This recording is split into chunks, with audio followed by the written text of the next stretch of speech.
Kings of Leon, California Waiting on XFM 104.9. Do you know what, Steve? We get emails and, we got our posters up around this show and people enjoy it.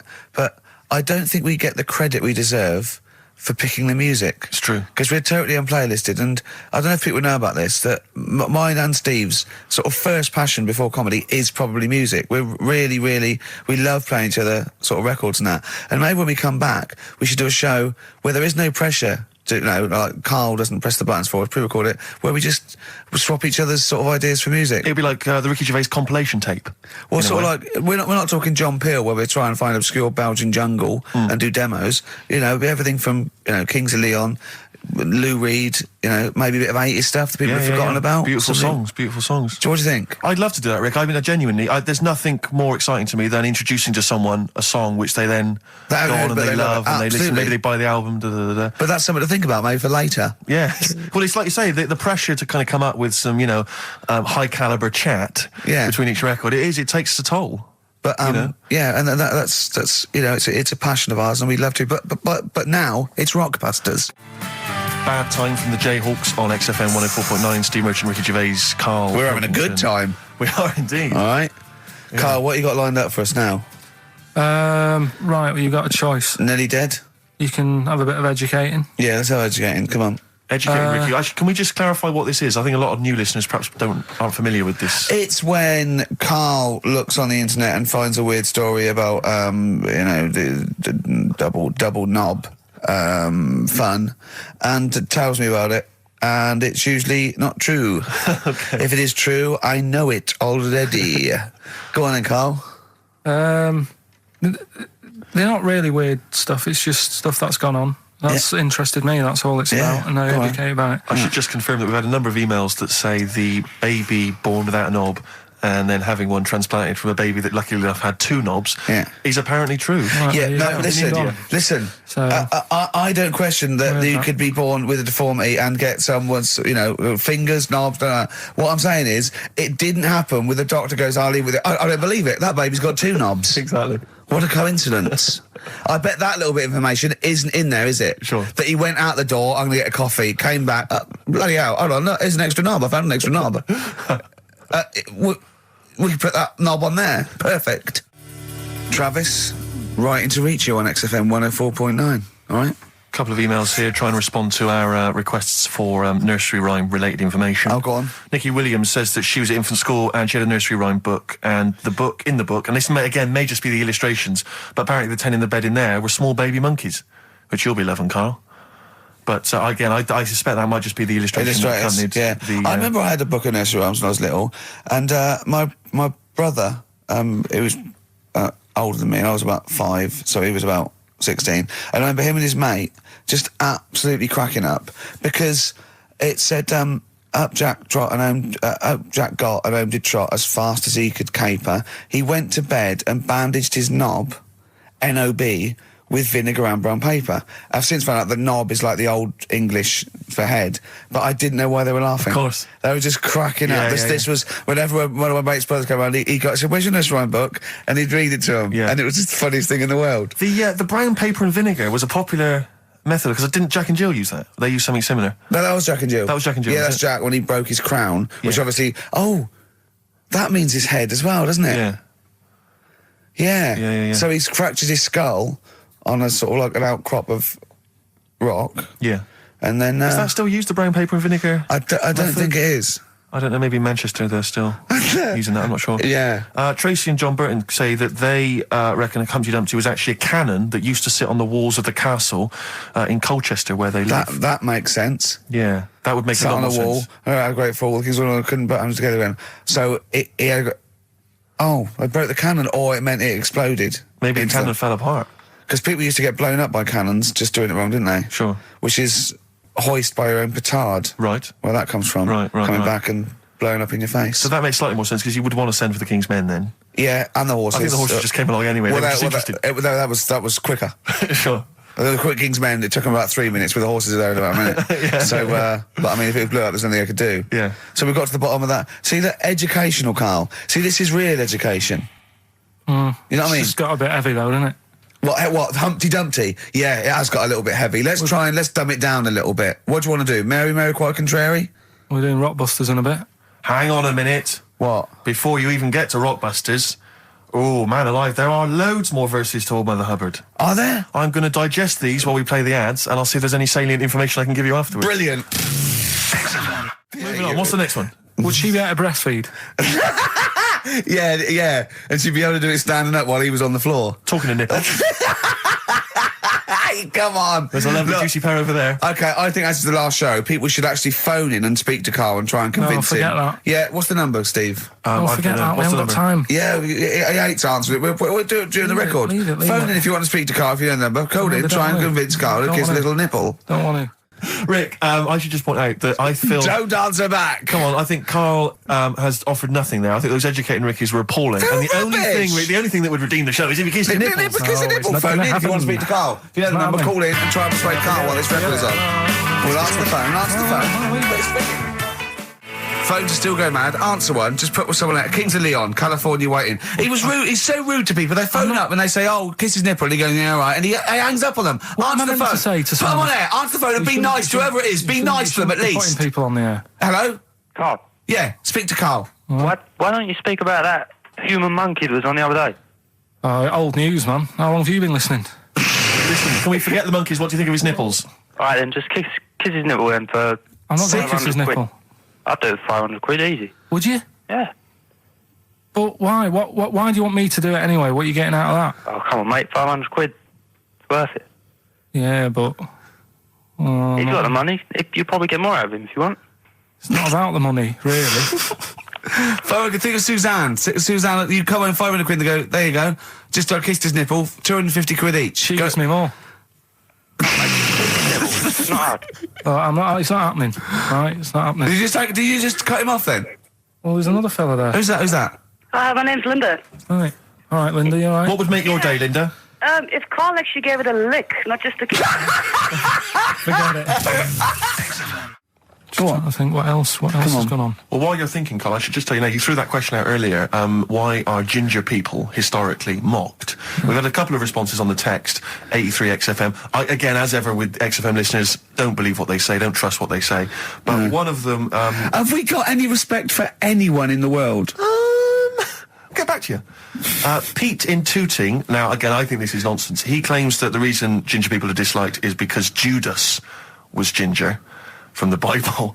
I don't know where he's come up with this idea. No, I've heard that. But are there a great many people from, the Middle East who are ginger? Well, that's probably why he stood out. Sure. And he was probably fed up, and he thought, I'll get him back. Yeah. Maybe... Unless he had his hair dyed ginger when he was on the witness protection scheme. Which presumably he had to go into after all came out in the book. What did he do? What did he do? He stitched him up, didn't he, to the Romans, didn't he, Judas? Didn't he do it for 40 pieces of silver or something? I'm not big on the Bible, but apparently... Incidentally, if you'd like us to stitch up any kind of messiahs for 40 pieces of silver, just get in touch, 83XFM. We're willing to do that for you as well. But that's one explanation. There's another one here, which is, again, I don't believe this for a moment. It says, ginger people get a lot of stick because in Elizabethan times, people with ginger hair were told that their mother had slept with the devil. And that was why their hair was ginger. So there's two options. Maybe if you've got some more, you can any more spurious thoughts, then get in touch. The Pogues, rainy night in Soho. I hope there isn't a rainy night in Soho tonight, Rick. I'm sure you're one of those who agrees with me. Listen, we just had an email here from a guy called James Lee. He says, hi, just writing a bit of info on the scientists in Antarctica. I'm a scientist who's just come back from one of the Antarctic bases called Halley. There are 15 people staying there over the Antarctic winter. The scientists are looking mainly at the atmosphere, things like the ozone hole and meteorology. Right. I think there are 6 scientists staying over the winter, as well as a doctor, electrician, mechanic and a carpenter and so on. And so he's saying they do listen, they have the internet, so they maybe could listen to the show on the internet. And if you get the chance, say hi to Francis, and the rest of the winter is for me. Sure, no problem. Yeah, thanks, James. But yeah, there they are. That's what they're doing. That's what they're up to. But why are they asking you for a message though? When I mean, have these people got families and that, or are they convicts, or... No, what do you mean? Of course they probably do get messages from their family. Well, why are you doing one for one? Is that... I mean, do you know, like, you see it in, like, porridge and stuff like that, where if someone's in prison and no one visits them, and they sort of look a bit fed up on that. Is this message that you're doing for like people who don't get a letter in the post from? Brilliant. So they put this on the shelf until someone doesn't get one. All right, Hargreaves? Yes, sir, I didn't get a message today, sir. You have got a message, Hargreaves. I've what, sir? Hargreaves, you have got a message. Really, sir? From Ricky Gervais. Really, sir? And then they give it... Don't talk, please. There are scientists listening. Try to keep the talking shit down to a minimum today. What's annoying me is, right, they're saying this stuck over there for months, but it seems to me like they're wasting a lot of time. Right? Why? Well, you're saying they probably watch DVDs. They're saying they've got internet access. Yeah. Yeah? They're I'm wrong. Listening to messages, get the job done and go home. Well, then we don't have to tell them anything then, because they listen to the internet. If they've got the internet, then, it's a waste of time. Good point. Play a record. Well, hang on, before that, here's a good point. You've had a long time to research what's been going on in the world. We just had an email here from Nicholas who says, why haven't you told them about the recent Pig Olympics that just went on in China? You've missed that one, Karl, once again. Who won?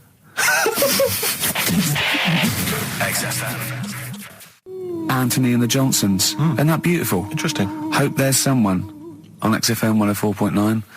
I'm Ricky Gervais, with me Steve Merchant and Karl Pilkington. Well, Karl,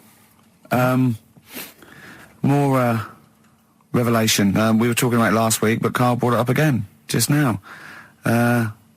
Didn't want to go to the doctors, didn't want to have a full sort of body checkup that may save his life, because he saw on the website they do a test where they have to insert a finger in his arse. Oh, don't tell me about it. Why? Don't put it on the website. Just we look at your heart. Yeah. We'll check your blood pressure out. Yeah. And then they could just do it quickly. Could just sort of say, right. How do they do it quickly? No, but what I'm saying is it's worse, isn't it? Going in there knowing that, I mean, they've got it on the website. So you're on the journey on the bus thinking, in about 20 minutes I'm going to have a finger up my arm. But they're doctors. Yeah, but just they're not doing it for a laugh. They're not filming it with a two-way screen. They're not putting on boxing gloves so it hurts more. They're up. Oh, it's prostate's all right. Out again. Out again. I'm just saying, in the day, the sort of... Do you think they're in the pub going, here he comes? It's Pilkington. I had my finger up his arse today. Do they allow ladies to do that? Do they allow female doctors to do it? Of course they do. They're doctors. No, that's worse. Though. You're sounding like him. No, I'm just interested because, do they allow female doctors to do the finger up the arse thing? Well, of course they do. They're doctors. Forget the female and male. They are doctors. Right, do you know any female doctors to do that? But what I mean is, isn't it a bit like if you're being searched at an airport, and you're a woman, they send in a woman person to search you. They don't send in a bloke to do it. Is that the same thing? Yeah, they probably trust someone who's gone through 6 years medical college not to be taking the piss as opposed to a fat security guard who couldn't get anything else. Do you know what I mean? You're talking about, there's doctors all the time coming out in the papers, or they gave them this so they could look at their boobs or whatever, or, it's all, you're always hearing stuff about dodgy doctors. But what I'm saying is, the reason why they do that at security, because there's lots of security people, and they can, for your own, for your own modesty, there's a female one to search females and a male one to search males, and that's fine. But there's not like 4 or 5 GPs to choose from, and you go in there and you go, is it your arse and testicles? Do you want a bloke or... you accept what if they've got it. long fingernails? They don't have long fingers. What do you think this female GP looks like? She's sitting behind the desk like Cruella de Vil with cleavage and long red false nails, going, "Hello, love, bend over. This may hurt a little bit." There's gloves and Vaseline. I don't believe there's 2 of you now in the room, Karl. They're doctors. They have to. What would you rather do than put the hand down your throat and round your alimentary canal to feel your ass? It's a quicker way in. You seem to know a lot about these doctors who stick fingers up people's asses. You're a very well-informed gentleman about this sort of thing. Well, say if they did find something, would you then have to get like a second opinion, so someone else's finger? Well, no. They test it to see if there's anything suspicious. That it's usually a swollen prostate, which can be anything.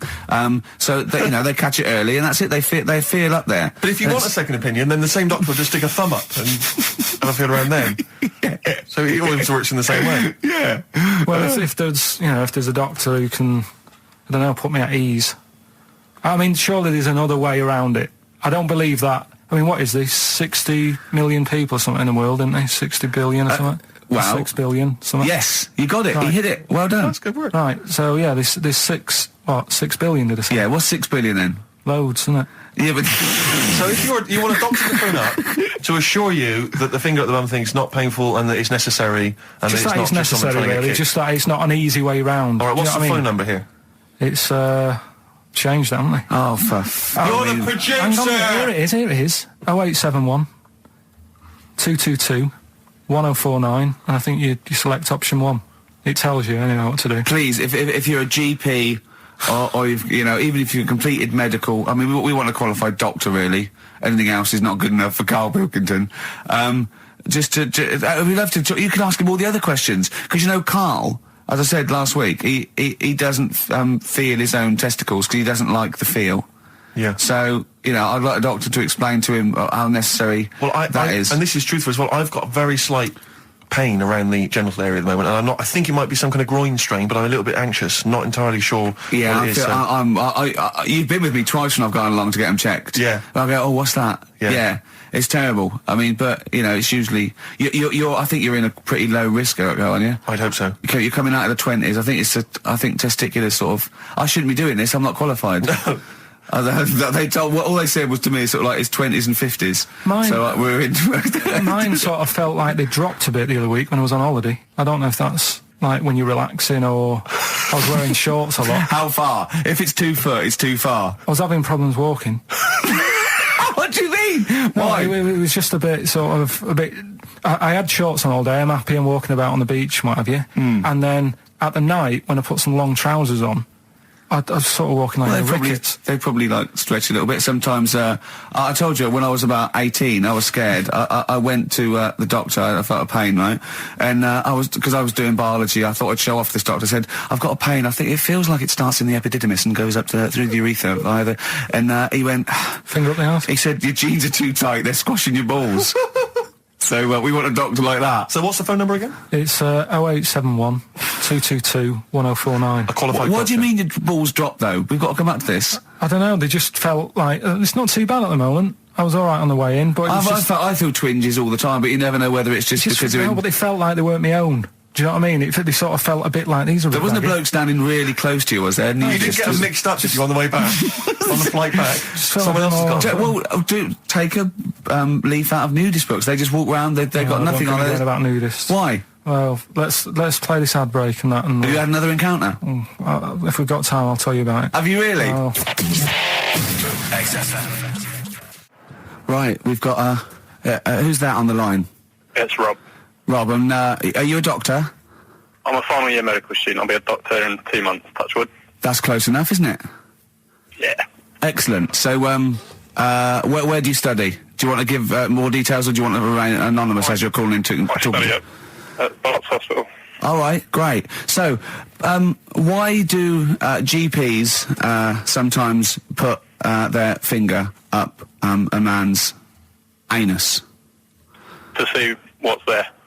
If you've got hemorrhoids, if you've got an enlarged prostate, it's either that or they stick up a big tube and have a look up with a light.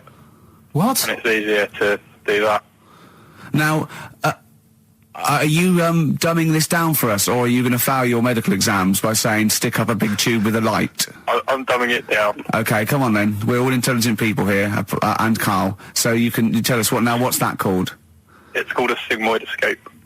Right. Nice. That was a clever test, wasn't it, Rick? 12 He's a real inch long, doctor. Yeah. 12-inch long tube that they can put up there. So, Karl, would you prefer that or a finger? Well, so do they sort of do the finger first, and then? I mean, at what point do they say, "Hang on, we need a light here"? I mean, It's normally if there's something wrong. but so if I go then, say if I go to this well-known clinic, right, and Yeah. they go, yeah, the art's good and that, yeah, finger, there you go, and then they go, hang on, I'm going to go and get me light and tube. I could start worrying then because they've sort of found something. And they're not likely to go straight in with the tube. They'll probably send you off some tests first. But Karl, there's To nothing. hospital. But you go to these places to put your mind at rest and to know where you are with your health. I mean, it's not that you go along. That's what most people worry about. They think that because I'll go along and they'll find something. Well, one, that's illogical. It doesn't heighten the fact they find something because you go along. And two, if they do find something, it's a good job you went along. I mean, I'm a hypocrite because I don't go to the doctor, but you know, I've had that done. You should be concerned if when they shine the little light in your ear, it comes out the other side of your ear. No, the other ear comes right out the other side. That's when you should be worried. But Rob, right, you said then, if they find something, they send me off for some tests. Why can't I just have the test without that and cut out the middleman? Do you know what I mean? Because you're wasting lots of money. There's hundreds of tests they could do, and they could do every test, and they could all come back with nothing, or they could do the finger up there and send you for the 3 tests you need to find out what's wrong with you. But in this day and age, with all the technology and that, and like brainy doctors and all that, the only way to find out is sticking a finger up there. What are you worried about, Karl? Is it fundamentally that this doctor who's has done 6 years medical training, is it embarrassing to have a man's finger up your ass? I just don't understand how you can get round to that without... But what don't you like? Is it fundamentally you don't like anything up your ass, or is it the fact that it's a man's finger up there? I don't like going to the doctors. It makes me nervous, because I think if anyone searches you long enough, they're going to find a fault with you, right? And especially if they're going that far into you. They're going to find something. And... Probably not. Well, you never... I just don't... I don't know how to get round to that sort of... that point where you get a... What do you talk to the doctor about? And he's like, all right, nice day. Strap your trousers. He goes, he says, I'm gonna just, Most people just shut up and let you do it, and then breathe a sigh of relief when you say there's nothing there. Yeah. But is that at the end of the test, or is that the first thing he does? It's the last thing. So that trousers up out the door. Because he knows it ends conversation. He knows it's a bit of a faux pas. The doctor says, I better not kick off with the finger up the arse. Well, what I do is I'll start on with the, the head, and then we'll then go, one final thing, Mr. Pilkington. So Rob... He drops his keys and he goes, pick them up. And as you bend over... Will you be doing this, Rob? Is this what you're, like, open to do? You do all these... I'll have to do it at some point. All doctors do it at some point, no matter what they specialise in. So the first one, is the another doctor there to sort of make sure you're doing it right? Not dentists. No, but do you know... aren't doctors anyway. But do you know what I mean? Like, normally it's like a co-pilot will have someone with them for the first one. So when you put your first finger in, yeah, will someone be there going, right, you just want to move to the left of it? I've already done it. Have you? Yeah. So that's the thing with a student, you're learning. So you get people teaching and you learn on... these things. Can I just point out, Rob, I think I'm right in assuming that you have a glove on. Yep. And there's lubrication. Yep. And it doesn't hurt. No. There you go. What are you worried about, Karl? Who's this person who everyone's testing on in your class? It's not one person. One person. There's like, when a patient comes in and they've got a problem, your boss, the consultant, he does his finger up, and if he finds something, he goes to the patient, is it alright if the student has a feel as well? Then the student puts on a glove, puts the sleeve on the glove, and sticks his finger up and sees what he comes out with.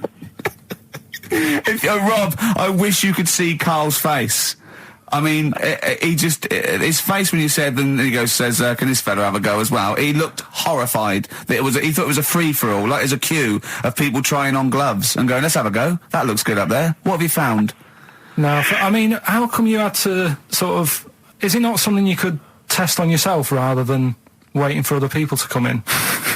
Because then, you know... It's an awkward position to get to, really, isn't it? Well, but you can have a good rummage then without feeling too awkward, but to sort of have a go on your first patient when you don't really know what you're looking for anyway, do you know what I mean? Never really thought about it. Because you don't... If you've never done it before... You pop your finger in there, and you've got to sort of look. You've got to have an expression on your face, like you know what you're finding. Well, they can't see what you look. They can't see your face. There. You got the big boss consultant man going, now move your finger there, and you'll probably feel this. But he's just done it. He knows what's there. Well, what? Oh, so he's already had a go. He's had a feel, and he's going right. If you feel to the right, that's the conglomerate or whatever. The conglomerate, yeah. Its conglomerate is in perfect working order. I'm still... Thank you, Rob. I'm sorry you had to go through this. Karl is probably the worst patient you'll ever encounter in your medical career. Good luck with your finals, and thanks very much. And do you know any female doctors who do this? Or? Thank you. XFM 104.9. Thank you. U2, City of Blinding Lights. I'm going to see them next week at Twickenham. Yeah. Well, enjoy that. Looking forward to it. Yeah.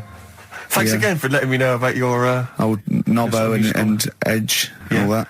Now listen, you just got an email there saying, can you turn up your microphone, Steve? Apparently my voice is a little bit Well, quiet. Karl has to do one thing, make sure we're heard. That's all he has to do. Well, I can hear it. Sounds fine to me. Well, not to the listeners, and that's who we're trying to please. Well, Yeah. It's one person, said he can't hear Yes, but we've only got one listener. So if he's not happy, we're buggered. You're allowed to say buggered. Not twice, certainly. One's could have been a mistake. Yeah. Twice, pointing it out is definitely, complaint material. Neil Young from the album Zuma, and that's Pardon My Heart on Beautiful. XFM 104.9. Ricky Gervais, Steve Merchant, Karl Pilkington. We just had a text here that says, and I don't know what truth there is in this, as ever, but John says there is apparently a nude bike ride today in Hyde Park. Now, I can't believe that's the case, because I don't think it's allowed, is it? You can't ride around with your veg, can you? I don't know. Why would you want to? Well, good point. On a bike? On a bike, I love the fact that that's what disgusts him.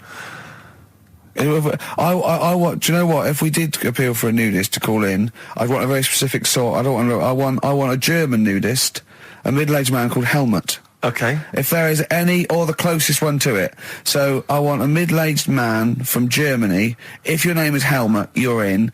But I'll accept hands. Karl would be good, wouldn't it? All right. Yeah. I think I'm wondering if the age might. Maybe we could we broaden that Okay, a just little bit? a German nudist bloke. Right. Can he at least be fat?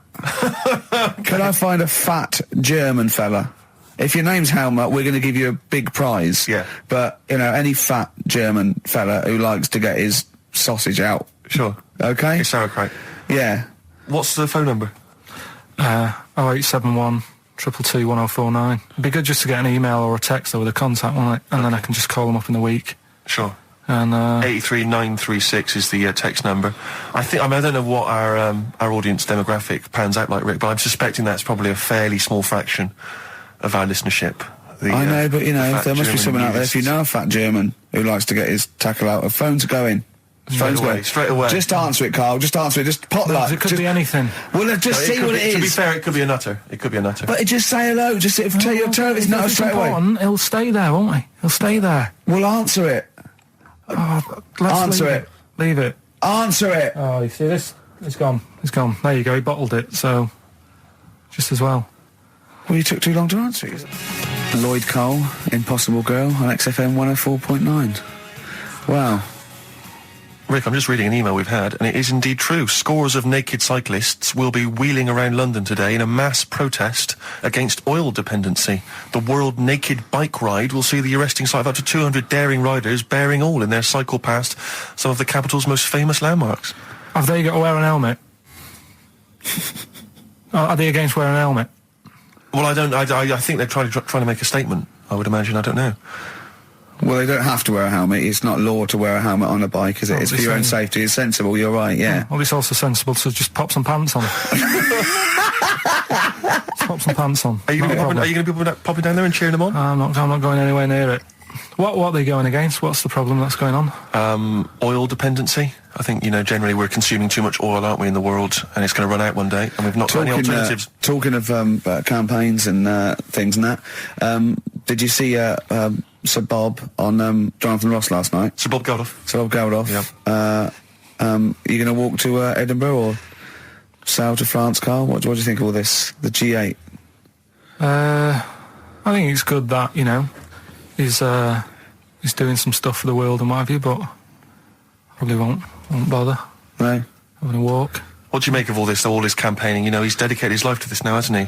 Yeah. I mean, it's interesting. I was watching him last night, and I respect the man. I mean, he used to work here, didn't he? Did some shows and that. Mm-hmm. It's good. It's all right that he can do it, but... I assume that's not why you respect him. I assume you respect him because he's trying to save a nation, as opposed to used to work in XFM for a while. Yeah, I know, but I'm just saying it's good that he's given up a lot of his time to, try and save the world and that, but, there's a bit of me that's kind of like, is he wasting his time a bit? Right, what do you mean wasting his time? Well, he tried it before, and No, wait. What he's trying to say is that the G8 are the I think the 7 most rich, wealthy nations in the world, and Russia, and they get together and they can wipe out the third world debt. I.e., they owe us billions and billions of pounds. They can't afford to pay it back. So he's going to say, let's wipe the slate clean and pledge, I think, a lot more aid and stuff to them, isn't it? So what do you think of that? But won't they just do it again? Right, what's you thinking? No, I just mean... I knew I had a little diamond in the rough here. I mean, obviously, you know, I admit I brought this up because I really wanted to know what Karl thought of it. Sure. Yeah, I had ulterior motives. It wasn't just for awareness, for the very worthy cause. It was because I know. Look at him looking at me. Look at him. He looks at me like a cat. Honestly, it's like there's nothing behind those eyes. Right? What do you mean? They're just going to run up the debt again, you think? Well, what I mean is, right, when I was a kid, right, and I wanted to go to the arcade, I'd borrow £1 off my mum, right, and she'd say, don't come back asking for more and what have you. But I'd have a go on a pinball machine or whatever, game on a fruity, and then go back, and she'd go, can I have some more money? And she goes, I gave you £1 before. And I go, I know, but I'm on holiday. And she goes, there you go then. And then I go off and do the same thing. I didn't go, no, I wasted the last one, I'm going to pop this in the bank. Right. So you think that's what's going to happen with... That's a nice metaphor. So what do you think happening there? Is the Africans are blowing it down the arcade? Instead of putting it towards a fishing rod, they're blowing it down the arcade. I'm trying to win a watch. Look, I've got 100 goals. I think this thing is dodgy. Yeah. I'm trying to win a fluffy toy. Bob's saying you're never going to get the Snoopy. You're never going to get the It's Snoopy. always going to fall out of the little claw It's before it rigged. gets to The the top. claw is not strong enough. Yeah. Do not waste it. No, Midge. Midge, you have to write a song. Write another song, mate. They've blown it down the arcade. Brilliant. So that's your genuine logic, is it? Well, I just don't know... if they put me in charge of it, I don't know what I'd do. I just think it's a... Could I just say that will never happen? No. Could I just say to London, Yeah, and anyone listening on Sleep Saturday, yeah, don't worry, Karl is not going to be put in charge of G8. It's not going to be him, Blair Chirac.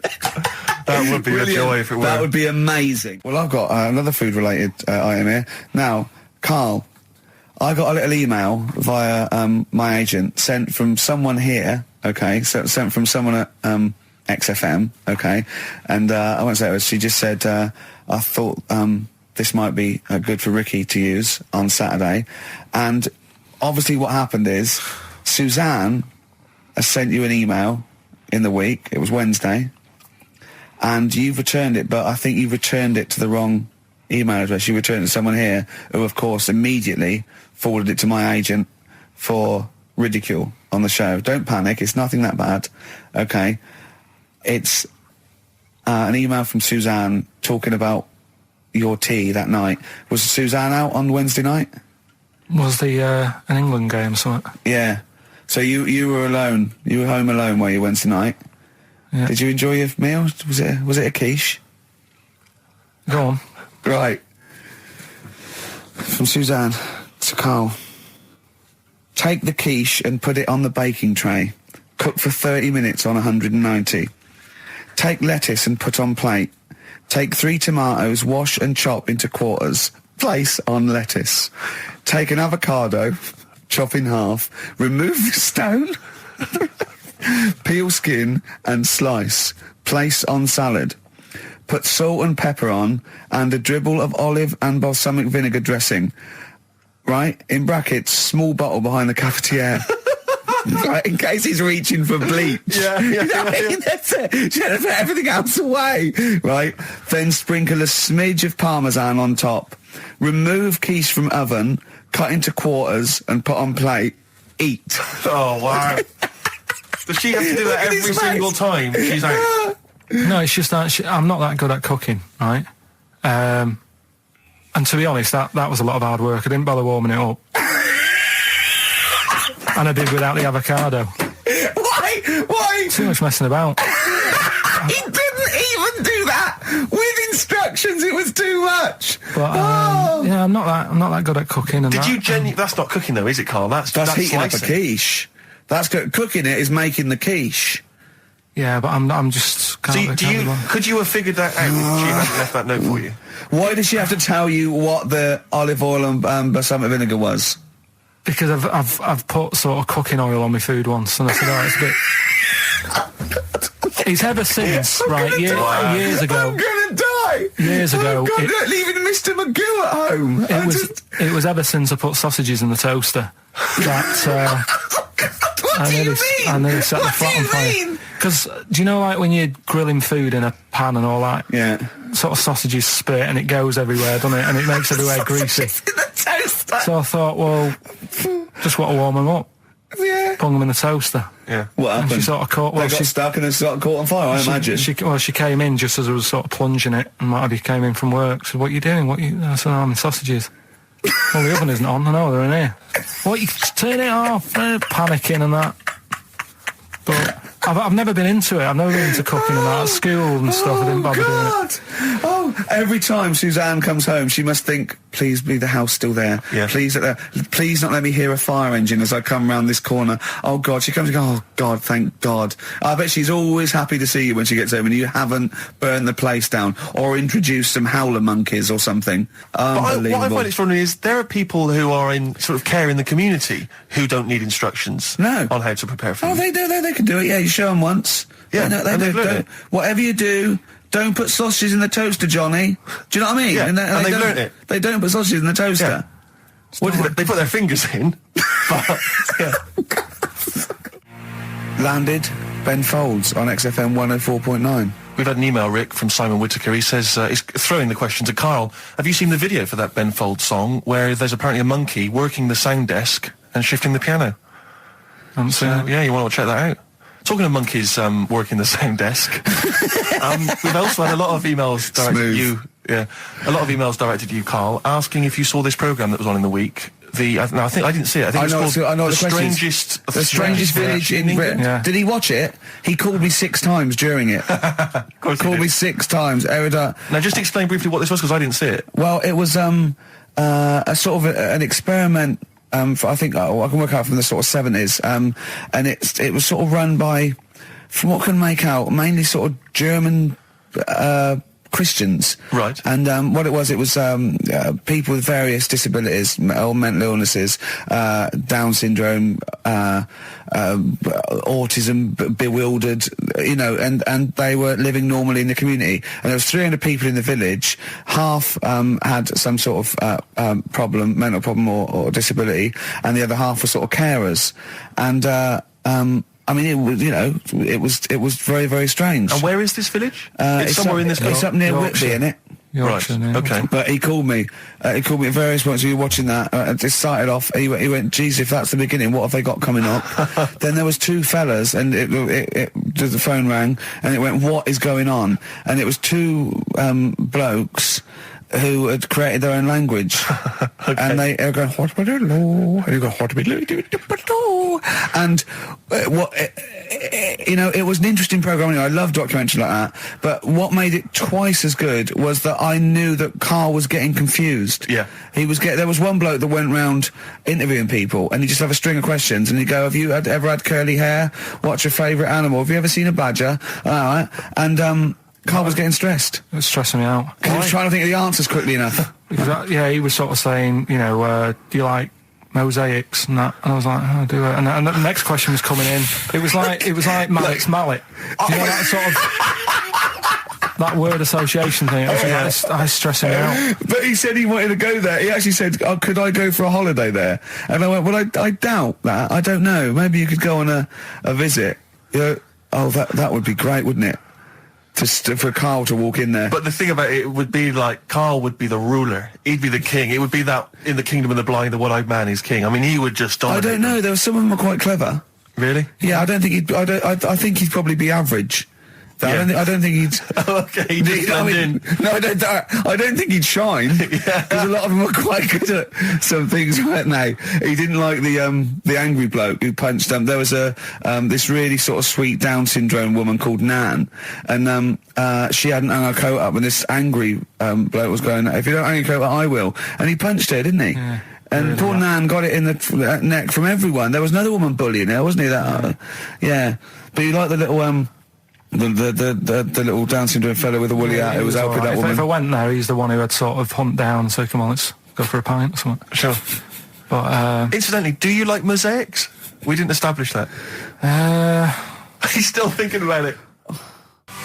David Bowie, Watch That Man on XFM 104.9. Now, coming up, Steve, and listeners, so, I'm talking to them mainly. I'm not really, I'm talking to you and Karl, really. Yeah. But coming up, an old feature, Knob News. Oh, Knob News, the welcome return of Knob News. Yeah, and Monkey News is still there, isn't it? yeah.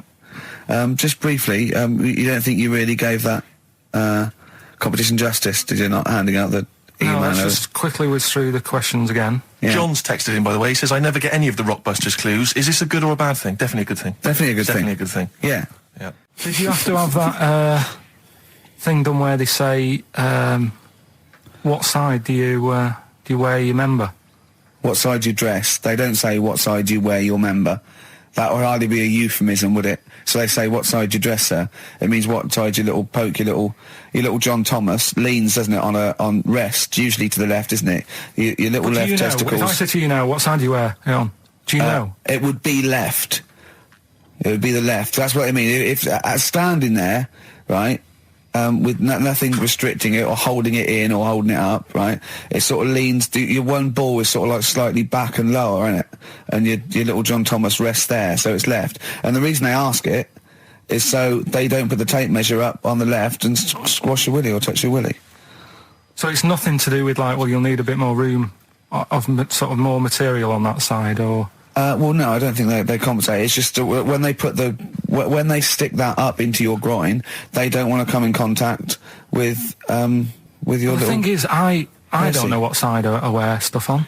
I just sort of pull my pants up and wherever it wants to go that day. But maybe it's not big enough to sort of make any, real decision. But, like now, I'm sat here, right, with my jeans on. I don't know where I am. Well, that's clear from hearing you talk. No, but what I mean is, if a fella said to me, what side are you, what side's your member on? I'd go, Member? What is this the use of the word member suddenly? I'd go, Well, it's usually not appropriate. And also, I imagine in the old days, they had big baggy pants and used to sort of like hang down. And now, like with those stretchy boxers and briefs, it's sort of held up in a nice little, neat little parcel, isn't it? So it's probably not appropriate. It doesn't come in contact with your little snake.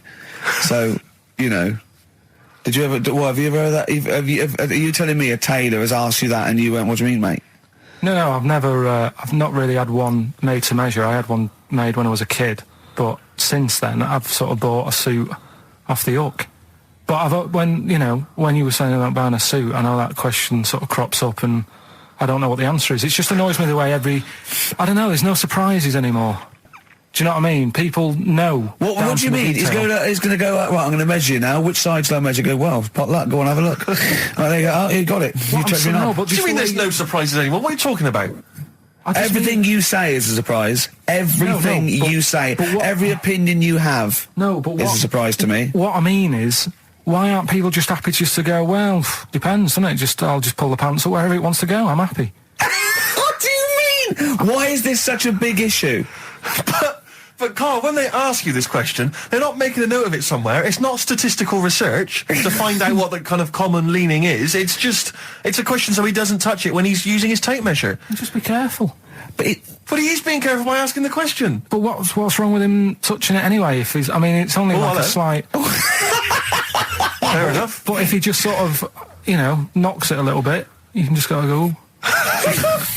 Do that again? To me, it's the same as the prostate thing. It's just happening all over again. But the doctor doesn't go, what side's your arse on, sir? Trying to avoid the arse. He wants to go, he knows where your arse is and he's aiming for it and he wants to get it up there. He's aiming for it for a good cause. This little fella's going, well, I've got to measure his leg. I don't want to touch the knob. I'll just ask him, sir, do you mind telling me where your cock is so I can avoid it? It's a big difference. But like I'm saying to you, I'd have to have a look first to let him know. I don't know where it is now. I don't know. It could be the left, could be the right. Are you telling me you don't know where your knob is without now? looking? Well, what do you mean without looking? How could... Well, you're saying it as if like... Should we have a guess? Well, have a look and tell us where it is. What are you wearing? What sort of pants are you wearing? I've got my jeans on. But you got pants on underneath them? Yeah. What are they, briefs or box shorts? Boxer shorts. Boxer shorts, where it's probably free, but the jeans are probably strict in it. I think it's probably either in the middle, dressed in, or just slightly to the left. Have a look. We'll tell the listeners after the break where's Karl's knob. It's a good competition. Oh, brilliant! We've got to send this to the Sony Awards people. XFM. Run, Snow Patrol on XFM. Well, big question. Where was Karl's knob? That's what people have been hanging on for. Yeah. Where was it? Well, I can't believe people have been texting in. Hey, what, guessing where it is? There's people saying, is it in the middle? Is it in the left? It cost them 10p. It cost them 10p to find out. Just wait, I'm going to give out the answer. You don't win anything, right? Like, strike it lucky. Right? Bottom or middle? Right. It was to the left. Oh! Yeah. I went with the right. That's annoying. See, I thought it would be to the left. If not, maybe if it was all scrunched up, sitting down on your lap, right, it might just pop up to the middle. Just pop out, like, you know. Well, next week we'll be finding out where yours is. Where's Ricky's bollocks? Landed, Mr. Ben Folds. We've landed on XFM 104.9. Ricky Gervais, Steve Merchant, and little Karl Pilkington, and his magical little manky, round, baldy head. He was described as wacky mank in one of the papers this week. Really? Brilliant. Well, remember we were talking about it last week about he came round to my house and I popped out my Mr. Johnson, sure, to take a little look at. And his two that made daughters. the papers. That made the papers. Wow. What paper? It wasn't front page of the Times. It must have been like the Daily Star or something. Just squeeze Live 8 on the second page.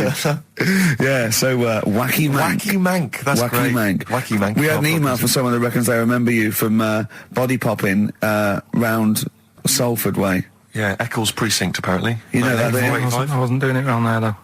What do you mean? I was round Stretford. Stretford-Arndale.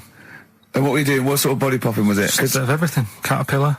Bit of moonwalking. Do you have a little piece of line there you used to carry around? Well, mates had that. Right, you didn't borrowed bother theirs. Borrowed theirs. Were you any good? But you weren't breakdancing, well, you weren't spinning on your head and stuff, you were more body popping. Well, I hope he wasn't spinning on his head, because you know that can sort of give you little brain damage and things. It can give you brain damage. Also, it can wear your head down, and also it makes your head perfectly round, because the gravity is pulling on. But if you keep on doing it, obviously it's going to wear your hair out, yeah. So you become sort of like a... stupid, bald, and roundy-headed. Yeah, yeah. So I very much doubt that you did do any of that. Did you, Karl? Didn't do any of that. Embrace and Gravity on XFM 104.9. We've had a couple of texts. People obviously can text in 83XFM. That's the text number for the big quiz that's coming up shortly. Rockbusters, still your opportunity to win some of those cracking prizes. Enter your name in the draw if you can unravel the, I don't know what you call them, conundrums that Karl set. Sort of. We've had a couple of texts. Obviously, we're leaving early today. This is a shortened show and our last show of this run. But we've got to leave early. We've got to go down and try and make poverty history. But Rob's texted and he says, only an hour and a half today. Well, poverty does have some benefits then. He's a fan. He understands the show. Who was that little fella that used to write in who hated the show? I forget his name. I haven't heard from him for a while actually. I don't know what happened. No. Maybe he realised that if he hated the show so much, the obvious thing to do was to switch off. Maybe that finally dawned That's on him. annoying. What's his name? Someone will remind us of his name. I like people who hate us to carry on listening. Yeah. It just gives it an edge, doesn't it? Yeah. It's the fact that, that you're annoying someone. I mean, I love annoying people. I know you do. I know. So You're like a kind of walking Chinese water torch. Yeah, exactly. Yeah. Well, how's it going with Rockbusters? Anyone got the answers? Actually, one guy has texted in, James in Deptford, he's offered some answers, and he says here, the guy that hated us, famously, of course, we should have remembered, Dickie Anderson. Dickie Anderson? Richard Anderson, of course. I don't know if Dickie's still listening. If he is, obviously email in ricky.gervais@xfm.co.uk and tell us what you've been doing, how you can keep him busy and stuff. Yeah.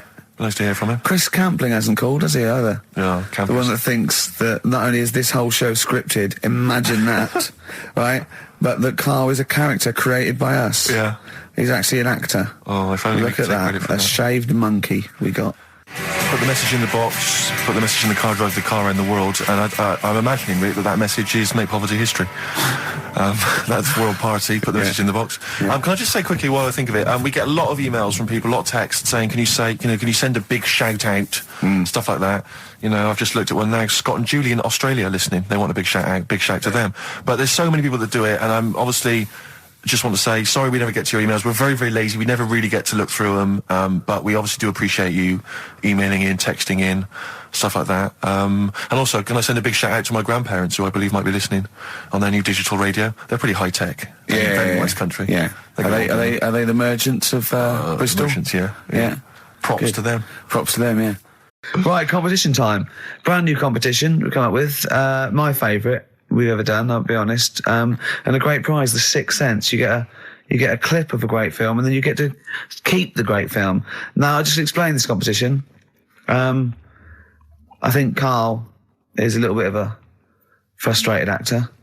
And so, by the power of technology, Karl takes the role in a film.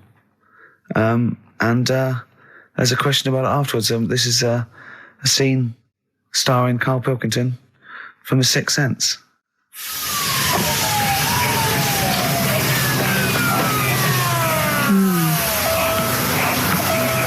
Jeez, I hope nobody got hurt. Be alright? You're very quiet. I'm just thinking about stuff. That's all.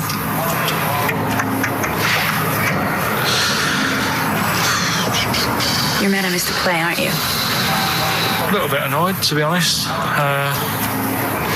Went down a storm playing the drums in Little Donkey, but your loss.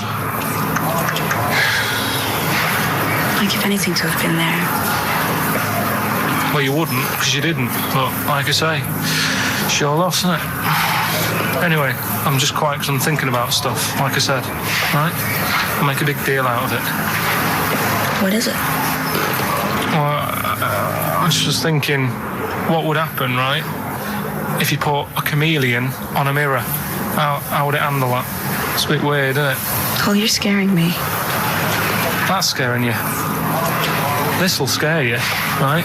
The other day, saw two old men sat there having a Twix.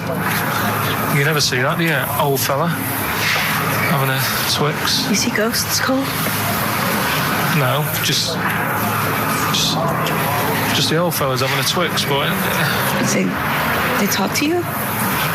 No. They tell you to do things? No, because they were too busy eating, but it's not got to do... What are you looking like that for? Do you think I'm some sort of freak or something? Is that... I would never think that about you. Well... Ever. No. Got it? All right. Well... it's a very chilling scene, that. That is great. Oh, that is fantastic. It's a very spooky scene from the film The Sixth Sense. Rick, I think you've got a question. Well, yeah, I mean, Karl played it wonderfully there, the role of the child that sees weird stuff. But who played the original role? What was the name of the child actor who played the original role? It's email only, ricky.gervais@xfm.co.uk. You can win a copy of The Sixth Sense. It's time for the newest quiz in town. This is where Karl inserts himself into a seminal film. Last week, he was the little kid in Sixth Sense. You remember, to great acclaim. The critics loved it. They said a triumph. This week, he's fiddled with The Graduate. This is the scene where, of course, he goes upstairs to the hotel room, and it's on the cards. She's a dead cert, Mrs. Robinson. Well, Here we go, then. So, you ready for it? I've brought some condoms from home that Suzanne got for Christmas. Benjamin, What? will you bring me a hanger? A what? A hanger.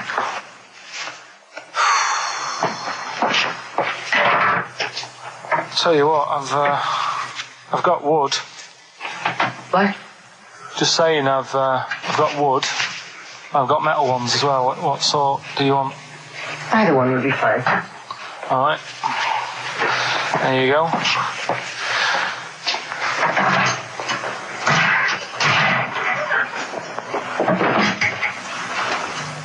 Are you afraid of me? No. No, I've seen weirder things than you. Have I ever told you about the two lads I went to school with who had big heads?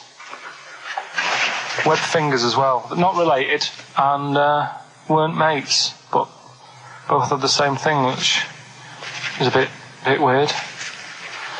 I'd never found out what was wrong with them. Can I ask you a personal question? As long as it's not about my head being round, because Ricky's always going on about that. He's saying I've got a round head. Well, you can admit that, can't you? No, it's. I'd say it's a normal sort of shape. It's just round. It is, isn't it? Yeah, but what do you mean? So is yours. Head should be round. It's nothing to be ashamed of. I'm not ashamed. It's just a normal shape. Mm-hmm. And you can talk. Look at your saggy arse. Anyway, get your knickers off. Hello, darkness, my old friend. Oh, that was a joy. Oh dear. It was an absolute treat. Now, I should say that obviously the prize is a copy of The Graduate.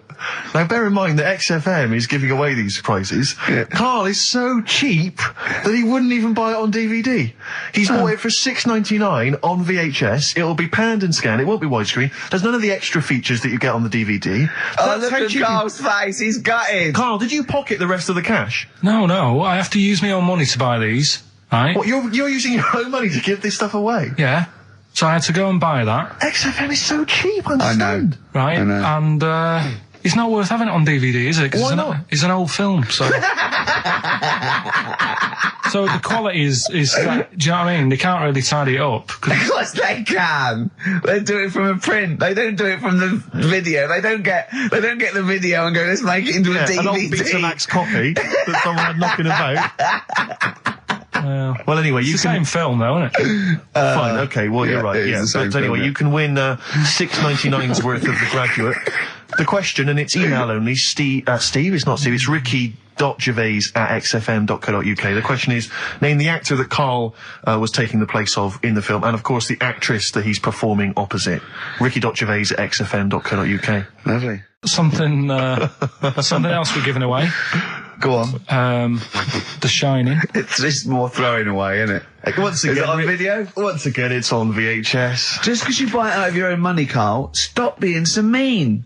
And I want to watch it tonight, because it's one of those films that... So you're going to watch this video, and then you're going to send it to someone as a prize. Yeah, it's one of them films that... Oh, sorry, what, you just said yes to that without blinking. Oh, yeah. You don't think, like, Les Dennis doesn't have a quick go in the car on Family Fortune before he gives it away? It costs Jim Bowen has $5.99. a go at those his and her towel racks. It costs $5.99, Karl. Okay, this is Karl in the classic The Shining. And what's the question? Well, we might ask that afterwards. Okay, then. Fine. Still trying to write the book, then? Yeah? Yes. Good. Funny, someone told me the other day, weird thing about a typewriter, the top row of letters, the longest word you can write is typewriter. I'll just show you. That's weird, isn't it? It's just the typewriter being... You're not in the mood, are you? You're in one of those grouchy moods again, that you get into when you're writing. Not being grouchy. I just want to finish my work. Yeah, it's just she's being a bit funny, a bit offhand and that. Let me explain something to you. Go on. Whenever you come in here and interrupt me, you're breaking my concentration. You're distracting me. And it will then take me time to get back to where I was. Understand? Yeah, but I just was coming in to try and cheer you up. You know, if you... I mean, I'm full of ideas as well. You know, if you're having a problem coming up with stuff, got loads of ideas you could write about. The other day I read about this airy Chinese kid. What do you want me to do about it? No, it's just that it could make a good book. Do you know what I mean? Sort of following round.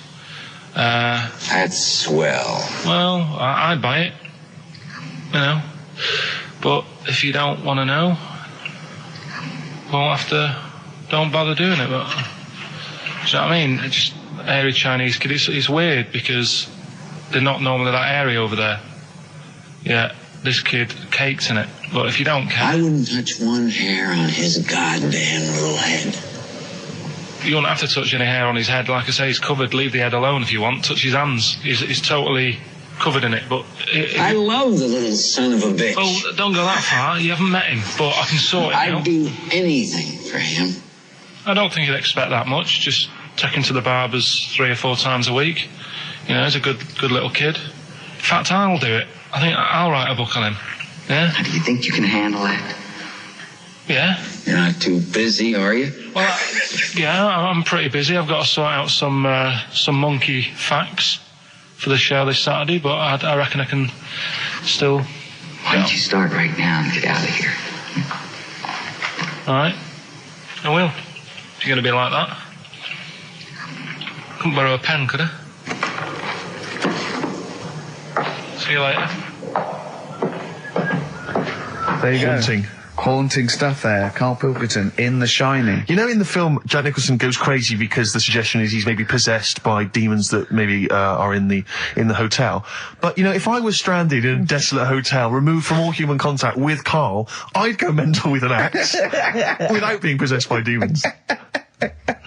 That's more chilling to me, trying to get some work done and you keep wandering in. I'm trying to get Karl to spend a couple of days in the caravan with me, just for the head of it, and he won't. I've offered him money, won't I? I think it'd be a great laugh, won't it, Karl? Oh, yeah, great.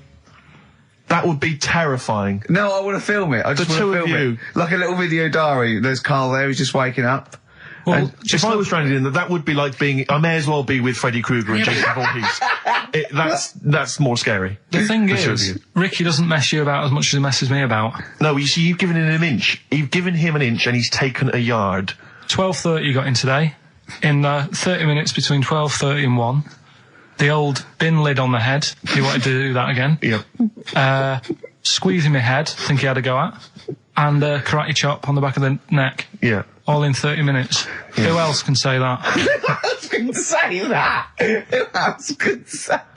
What do you mean? Anyway, have we got a question then? Yeah, to win a copy of, I'm so embarrassed to say it, The Shining on VHS is worth $5.99 and it will have already been watched by Karl Pilkington, probably not even rewound. Yeah, to win that. And a little bit of tripe and cow eels where it just slipped into his dinner. A barm cake outside. As he was reading the back of the box trying to figure out what was going on. The ingredients. To win this, right?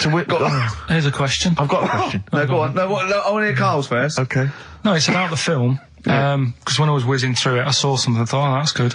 The kid who's in it, he was writing something on the back of a door with lipstick. What was it? Well, that's a tricky question. I can't remember. Nor can I.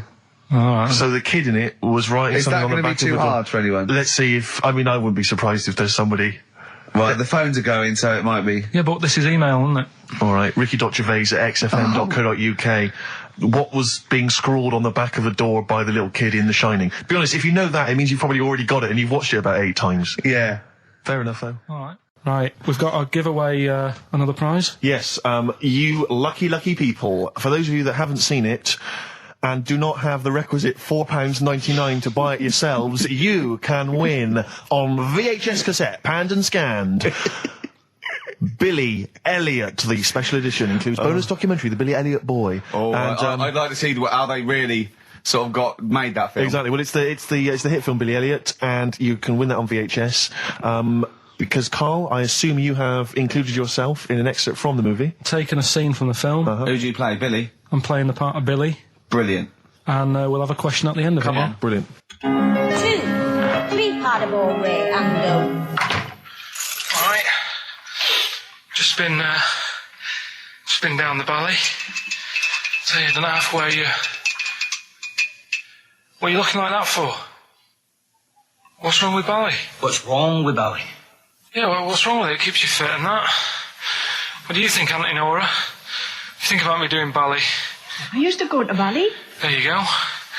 She used to go to Bally. Used to say I could have been a professional dancer if I'd had the training. Bet you were pretty good, weren't you? Wasn't the time you had wind for 5 minutes, was it? But you well glided across. Well, you just shut up! What's wrong with Bally, anyway? For girls, not for lads, Billy. Lads do football or... Well, I've done that, yeah. Boxing or did that for a couple of weeks, so... Wrestling? Wrestling? Yeah, wrestling, yeah. Oh, friggin' bally. Well... Don't worry about it anyway. Just... Is it alright if my mate Wayne stays over tonight? He just wants to sleep over. He's just coming over to... Wayne, sleep? Yeah, he just stays over. I'm not gay or anything, he's just... I don't fancy him, I'm not... Yes, you do. I don't. Yes, you bloody well do. What, just because I want my mate Wayne to sleep over and I've started doing ballet, that turns me into a gay man, does it?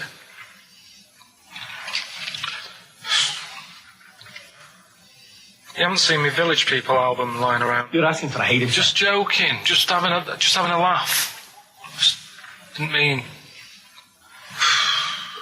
I've had enough in here, I'm going out. So, from now on, you stay here, you look after your nana. Got it?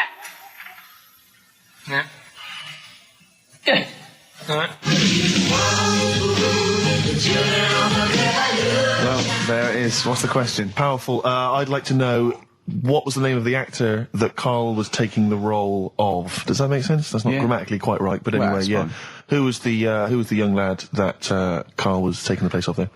Name of the actor, not the character. And just email in ricky.gervais@xfm.co.uk. You can win yourself. You gotta be fast. You can win yourself a VHS edition of Billy Elliot worth £4.99 price. I'm going to leave the sticker on, which has actually got the price on. Brilliant. I'll leave that on so you know just what you've got in you.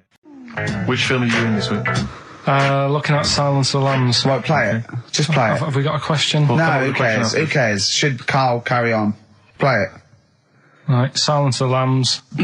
The bit where Jodie Foster was having a chat. Good evening, Clarice. Right. Just thought I'd come and see you. How very thoughtful. Don't mind me popping in though, do you? It's just no one else is interested in the sort of things I like talking about. People will say we're in love. Well, say what they want.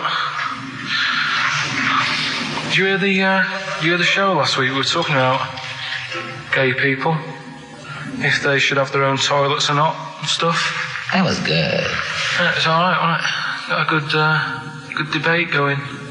Enjoy doing the show. It's a favourite part of my week, really, just talking about weird stuff and that. Oh, Clarice, your problem is you need to get more fun out of life. I have a lot of fun in my life. You know, come and see you. And spend a lot of time on the internet looking up weird stuff. Reading something about a hairy Chinese kid. There's another thing, there's a fella who, no arms and legs, is known as a pillar man. Everything you need to find him is right there in those pages. Bizarre magazine. Yeah, I get this. The hairy Chinese kid, what annoys me is he could sort it out. He could just have a shave, couldn't he? Do you know what I mean? No, he cuts. Does he? Well, he used some like EMAC stuff. Yeah, don't be getting funny with me, just because you're in a bit of a mood, right? You know you shouldn't eat people. Your eyes are bigger than your belly, I've always said that, so I'll see you later. Interesting. Atmospheric, moody, and the question is... okay, here, how about this? How many films have been made featuring the character Hannibal Lecter? How many films They have haven't been got made? time to phone in now, have they? No, they can email in, they'll have time. Do you care? I don't care. No, exactly. Ricky.gervais@xfm.co.uk if you can be bothered. If you're interested in what, and you want a $4.99 copy on VHS of Silence of the Lambs. He's dissing that as well, Karl. What do you think of that? Bit annoying, but that's it for this week. But remember what happened when... No, it's not. It's 9 minutes to 3. How can that... Tell him, Steve. No. How can that be it? It's 9 minutes to 3. What's he doing? Is he playing a record? Karl, what can I do to get back on your quiz team? You're not. Right. Songbird Oasis, right. Send Karl a little present. Send him some essential oils or something, or, a little lavender pillow, or just a little message. Send him a little message. Tell him it's all worth it. He's getting all grumpy, aren't you? I just get sick of it, that's all. It's not worth going through the stress for 30 quid every Saturday. You lying little... You'd get more than 30 quid. Oh, not much more. Anyway, Steve, who's the winner? The winner is Mike McNulty. He correctly answered the fact that there were 4 films featuring Hannibal Lecter. There's a downer now, isn't there? There's a downer. I think it was you, actually. I mean, I don't know, Carl. It's not like I'm just trying to win myself a place on your team, but I actually felt that Ricky was really I gave him grapes. I thought Ricky was discourteous, if that's a word. I thought he was rude, aggressive, unpleasant. As one person emailed in, a dickhead. So, someone also said you were fat and talentless. I don't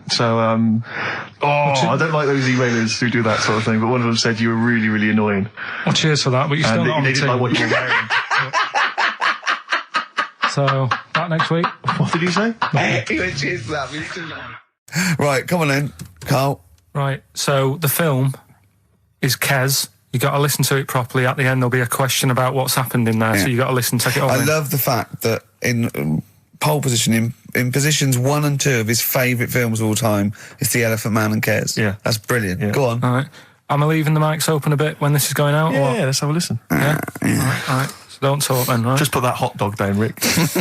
And this is the bit in Kes where it's the teacher and he gets up and he has to Glover. talk. What's his name? Is it Brian Glover? No, it's What's the other teacher. The other one. Anyway. All right, go on. All right, so here we go. Things that had actually happened.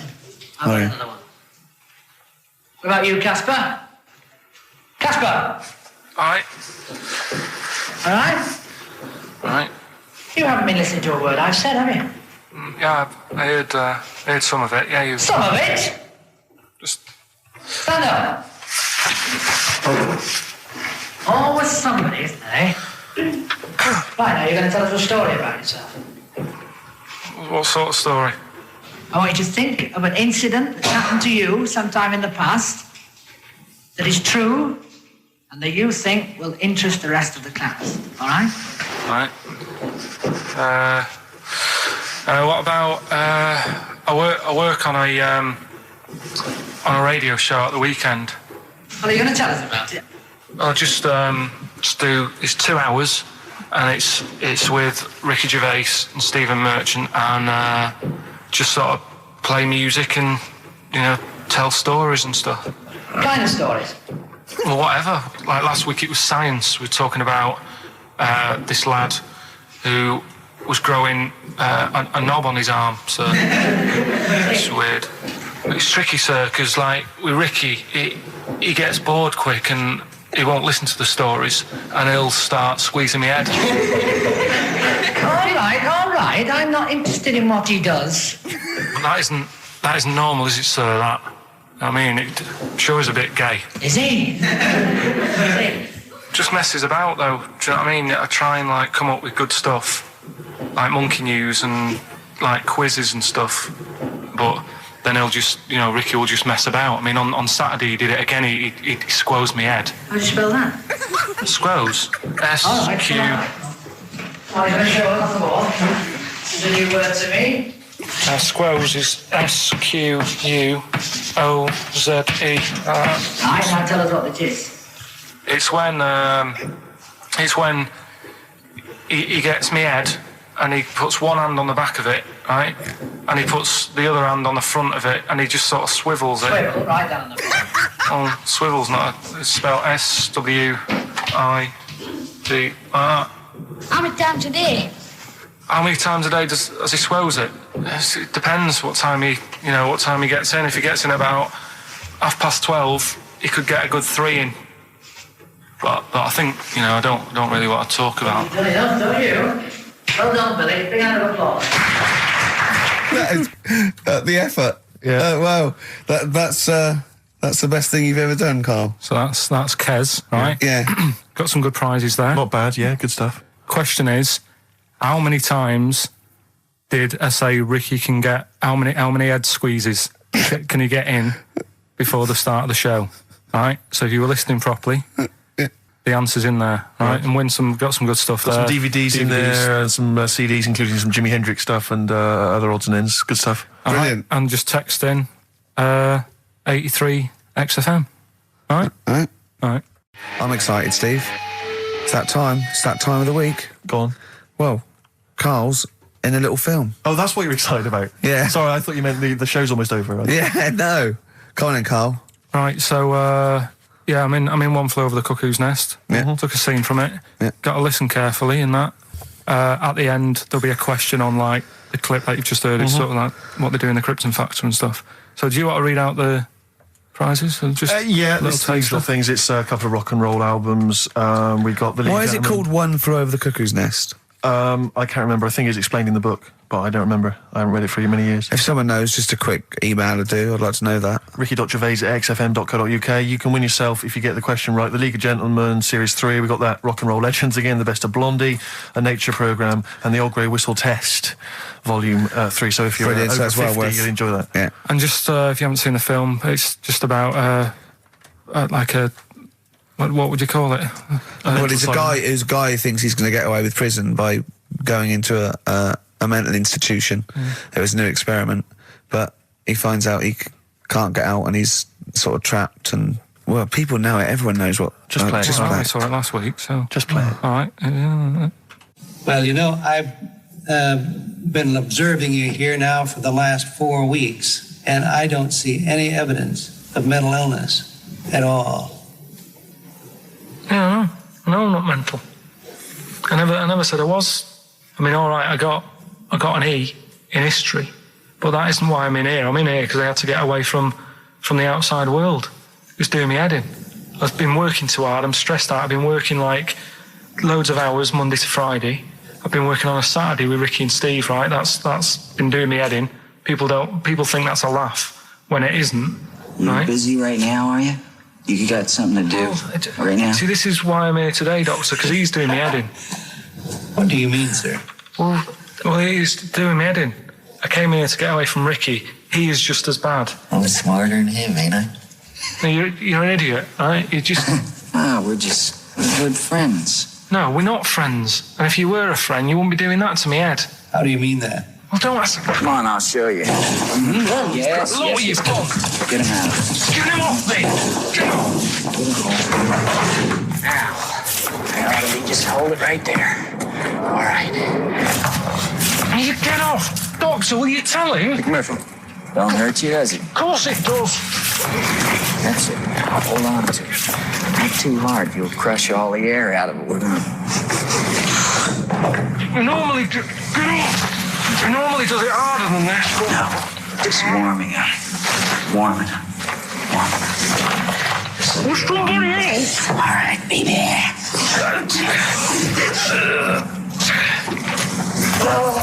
Get off!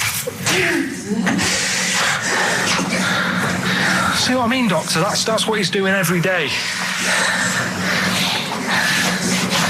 The state of this. I don't know why you do it, because it's not as if you're going to crack it open. But I tried, didn't I? God damn it. At least I did that. I love it, the effort. Yeah. It's almost, I wonder if it's almost a strange premonition of the future. Yeah. You in some kind of home. All right, well... What's the question? Little question, then. What result did I get in history? Good. Right. Yeah, well, tricky one, that. ricky.gervais@xfm.co.uk. I'll text. Will we take text? I can't really bother to check the texts. All right, then. Here you know. Thanks for that, Rick. Sneezy. Yeah. All right, I'll play... Prinish Brothers, yeah, it's a lovely tune from their album, what's it called? Yours, Mine and Ours. Blinded by the Stars. Right, redeem yourself. Have you got the film thing you're in? Right, yeah, I'm in a film. It's Pulp Fiction this week. Right. Right. Changed it a little bit, tweaked the storyline a little bit. Okay. It's just... To make it better, yeah. It's just do you know I've talked about Suzanne's hair and that? Yeah. About when she got it cut, didn't like it and that. Yeah. So it's sort of about that. Listen to it, there'll be a question at the end. You can win some good stuff. Yeah, well... All right. So, and this is the scene where they're in the restaurant, do you know, when they're about to do the robbery? Yeah, right. Except it's not a restaurant, I've changed that, it's a barber's. Right. All right? Okay. All right. God. There you go, then. Is there going to be a question after this? Yeah. Okay. All right. Girlfriend came in here earlier, had a haircut, I'm not happy with it, look at the state of that. Well, don't laugh. Yeah? I mean, I don't want to cause any fuss, but just... Just want you to sort it out. Afraid I can't do that. Well, you can do that because it looks a mess. Look, my friend, this is just where you and I differ. Well, you've got to do something, because look at it. When she came through the front door at home, I thought Dave Hill out of Slade had walked in. Funny, I was thinking the same thing. Look, I don't want to cause any problems or anything. She hasn't even seen it properly yet. She sort of had it cut and came straight home and didn't look at it. Suzanne, just look in that mirror. Look what they've done to your head. God damn it, what is it? Suzanne! No! We're not gonna do anything stupid, are we? I'm the manager here. There's no problem. What do you mean it's not a problem? Look at the state of her hair. Be calm, cooperate, and this will all be over in a minute. I want to go home.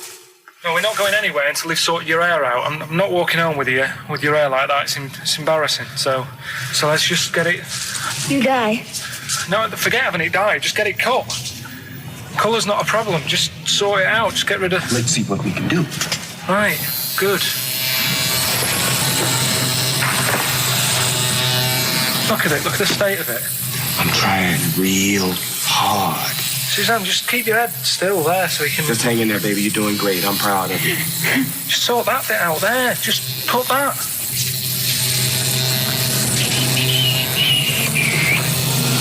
My barber says I've got the hair of a Chinaman. Have you heard that before?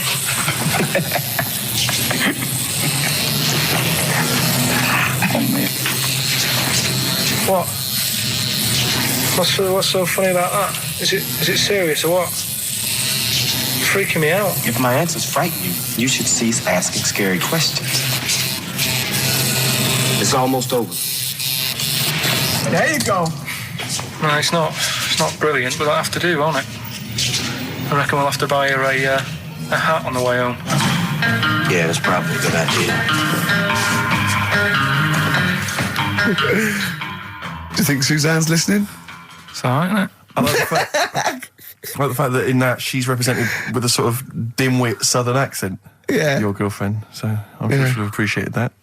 All right, It's nice, yeah. It was a nice... I don't know what kind of copyright infringements that was made. Yeah. Well, right, well, the question is, what did I say is odd about my hair? Odd about your hair? Yeah. Oh, well, All yeah. right. Fans of the show will know that already, I'm sure. Yeah, so email in, ricky.gervais@xfm.co.uk, or, just email, actually. Yeah. Bored? Right? Yeah. You can win some tat. The usual address. That is a beautiful record. Yeah, this is Thunder Road by Bruce Springsteen, as recorded by Badly Drawn Boy. You'll enjoy it. Good job. Right, Karl. This is where he shines. This is what Karl gets Mondays off for. Yeah.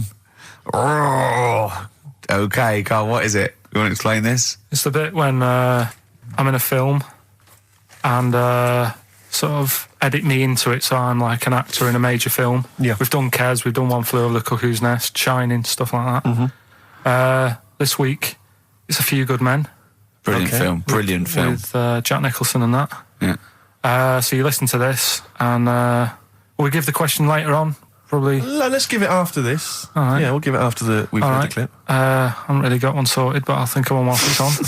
So have a listen to this, take everything in, and then the question at the end. So it's a scene where it's the court case. Yeah. All right? All right. All rise. Call your witness. Yeah, he's just coming now. All right, Jack. Colonel. What? I'd appreciate if he would address me as Colonel or Sir. I believe I've earned it. Defense counsel will address the witness as Colonel or Sir. All right. All right, Colonel. Bit smart today with all the army stuff on. You ever served in an infantry unit, son? Nah. Brother did. He was in the army.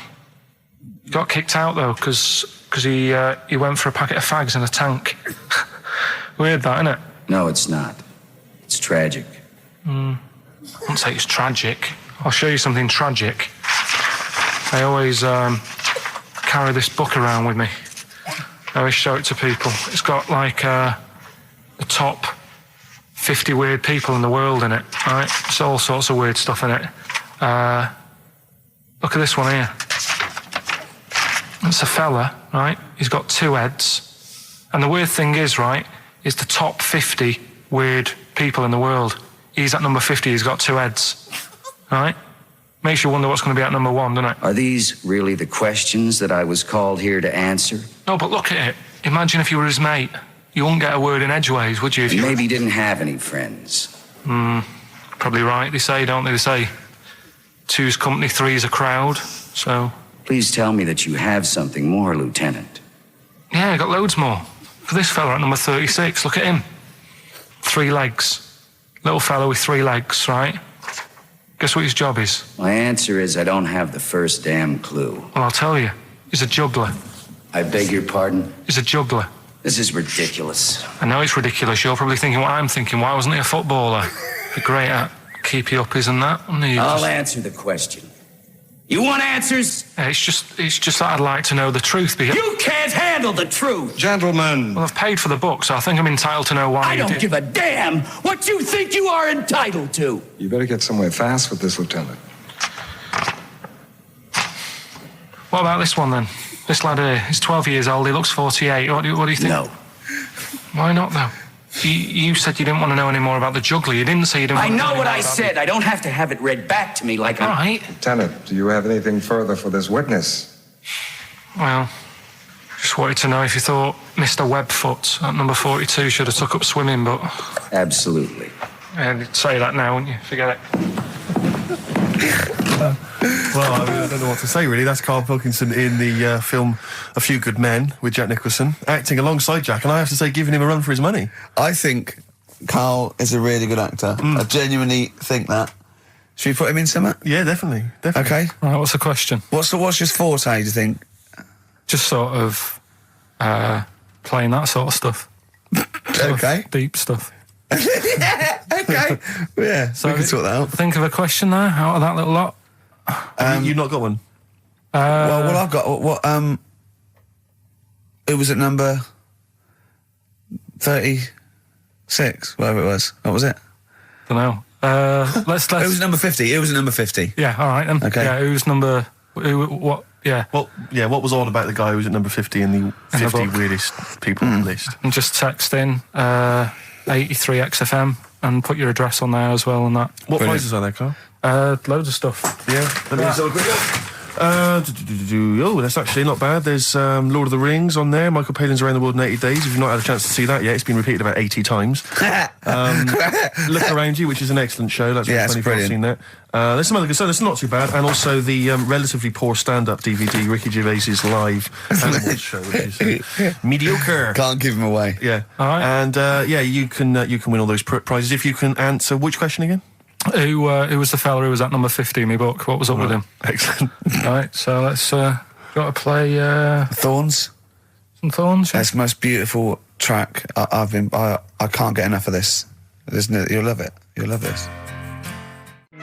Billy Bragg, the Sunday Boy on XFM 104.9. Ricky's laughing because he's just thrown something at Karl. It made him jump. Yeah, that's worked well. Here are the prizes for the film quiz thing, which I think is what it's called. Brilliant. People will be loving this. It's Trance Anthems, 2003. We know we got a lot of trance fans listening. The best air guitar album, obviously. Yeah, of course, yeah. The best club anthems. Yeah. Series 1 of Happiness by Paul Whitehouse. The very best of Father Ted on DVD. We've got Teachers. We've got Knowing Me, Knowing You. Not too bad. Yeah, a few bundles there. Good stuff. Christmas gifts and things like that. So that Knowing Me, Knowing You, I've noticed on VHS, which is good. Yeah. That's quite quaint. Excellent. Yeah. Brilliant. All right. Yeah, so explain the conceit of this? It's when, we sort of dig out a film that I've been in. Mm-hmm. And this is... I don't know if I'll tell you what film is, because that might be the question, thinking about it. Because there isn't that much going on in the clip.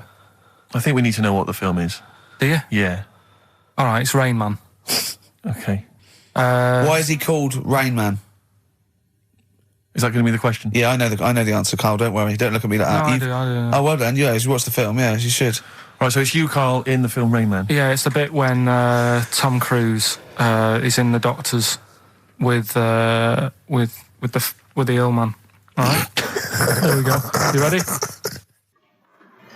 Well, I'm not a psychiatrist, but I do know that his brain doesn't work like other people.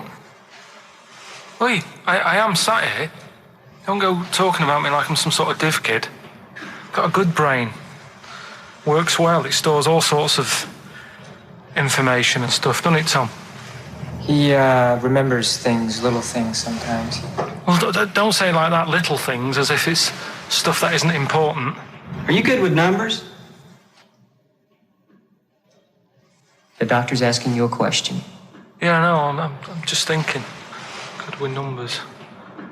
It depends. Not that good at maths, but I remember facts that have got numbers in them. Like I know that one person in 2 billion will live to be 116 or over. Right? Weird thing is a lot of them are Chinese, so, you know, sort of makes you wonder if they're lying. I'm afraid I don't understand what you're talking about. What do you mean you don't understand? It's not... All right, here's an easier one for you then. Goldfish have better memories than people think. He's right. He's right? Yeah. See? There you go. Goldfish related. Oldest goldfish in the world was 41. No. Yeah.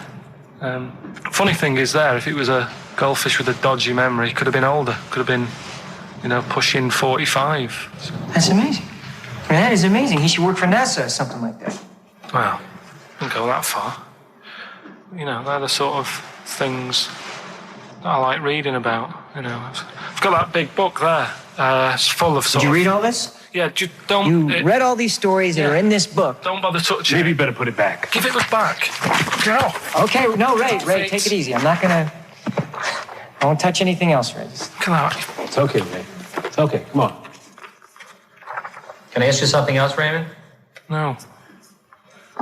Well, you've annoyed me now. You've kept coming here saying I'm daft and that and messing with my book. Just go, will you? Excuse me. Were they messing with your big book of freaky facts? Yeah, that's out of order. Good. Right. So what's the question? Why is he called Rain Man? Yeah? Yeah? Everyone happy with that question? Yeah? Yeah.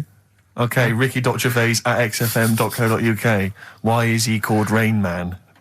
Right? Yeah. XFM. Right, okay, are you in a film this week, Karl? We're doing that now? Yeah, go on. Get it over with. Hang on a minute then. Get it over with. Let's get this show over with. We can go home. You can go off to Lanzarote and sit on some ash. Some charcoal. He's not happy about that. That's annoyed him. The listeners have all ganged up on him. Yeah. XFM giving him 2 CDs. We've had more calls for his resignation this week than ever before. What do you think of that, Karl? What do you mean? There's another reason. Do you know what I mean, though? Because he's grumpy. He's not just giving it. He goes, well, I can't have it, can I? I don't want it. You're being paid well to do a job. People have tuned in to be entertained, to have good songs. Me and Steve are working I'm pressing here. the buttons. I'm paid to press the buttons. That's what I'm doing. Has every CD started on time? Then Yeah. why would they give you Monday off if you just paid to press the buttons? Don't get every other Monday off, do I? So have you stopped doing that now, have you? Well, yeah. Why? Because there's work to do in that. I'm not moaning about it. Let's get on with it. Right, Scrooge, right, is the film that I'm in. Thought I'd do a Christmassy one. Okay. Right? Yeah. Get people in the Christmas mood and that. Yeah, you have. Yeah, you have got people in the Christmas mood. You're like Santa visiting them. So It's you in the film Scrooge. Yeah. Which Yes. version of Scrooge? The old one. Is it? If it's just you moaning with bells, I'll be annoyed. Right, go That on is then. essentially Scrooge. yeah. Right, Scrooge, listen to this, and then there's some question at the end. All right. And you can win some stuff and that. Yeah. All right. Yeah.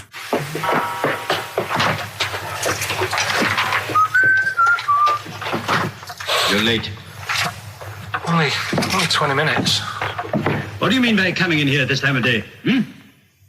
I've just been doing some Christmas shopping, haven't I? Probably do some more shopping on Monday because it's my day off, isn't it? Yes, I know it is. You don't have to tell me. Do you want to see what I've bought, Suzanne?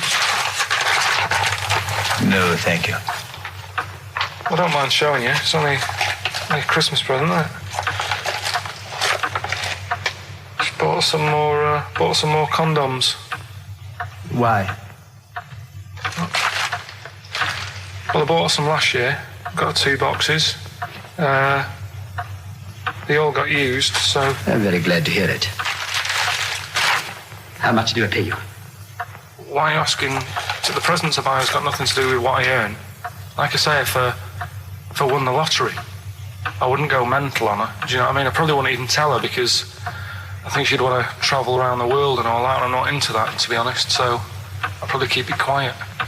Why? Well, once you've been around the world, where do you go next year? Each to their own, though, innit? You know what I mean? Well, what do you want? What for Christmas? Not that fussed, really. And you, it's just as well I'm not that fussed, because do you know I do some work at XFM?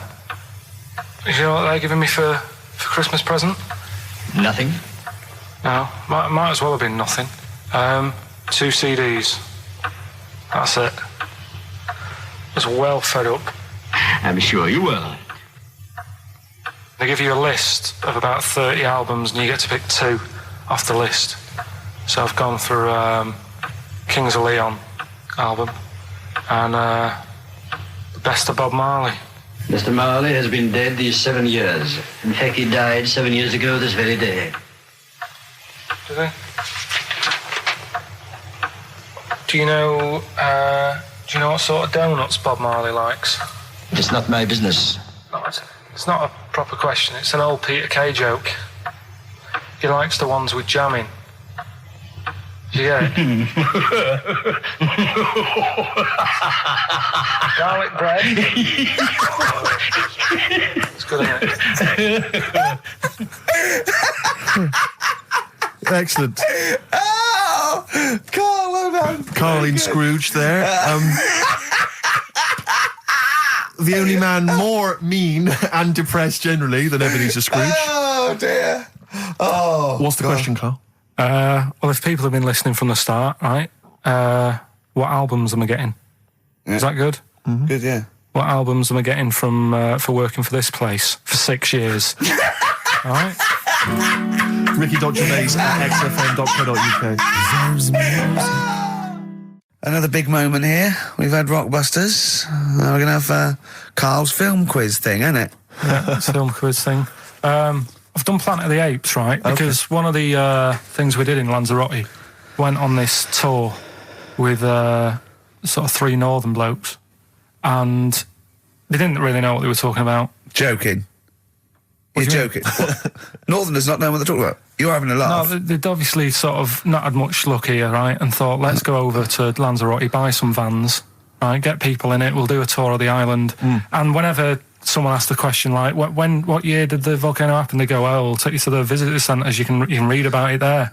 So they never actually answered anything, right? So they were useless. But one of the things that they told us was that Planet of the Apes was filmed in Lanzarote. Right, okay. Right? That makes sense. A bit of it. Well, does it? Does it make sense? Well, what do you mean? Well, maybe it was, maybe it wasn't. Okay, anyway. No. I mean, if they wanted to show sort of barren, sort of post-apocalyptic sort of subject, choose where you went on holiday. Yeah. Obviously. Yeah, but when we were there, he took us to this sort of beach, and I said, "Is this where they did it?" And he was like, "Yeah." I said, "What? Right there, yeah." And I watched it, and I couldn't see where I was.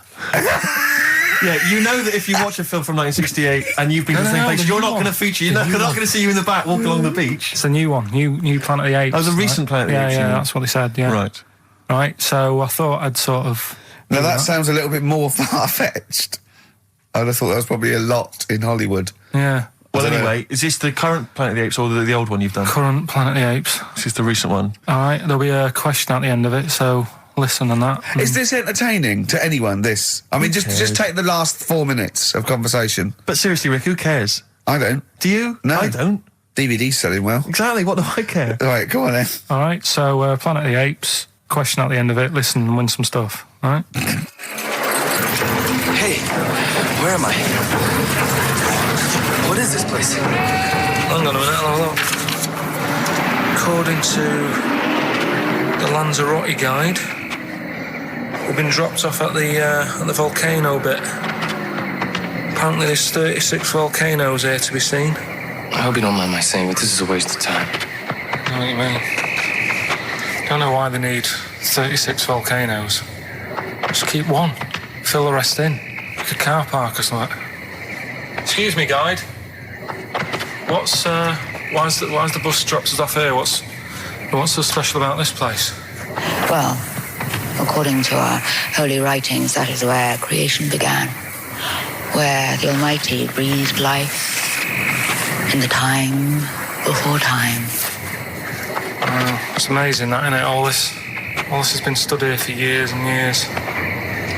What about the coffee shop there? Is that old, is it? Well, nothing. You're out to rip us off. I bet it's about £4 for a coffee there. Always ripping people off. That's what annoys me with these trips. You get us in the middle of nowhere, we die in a thirst. Well, I'm not able to do without.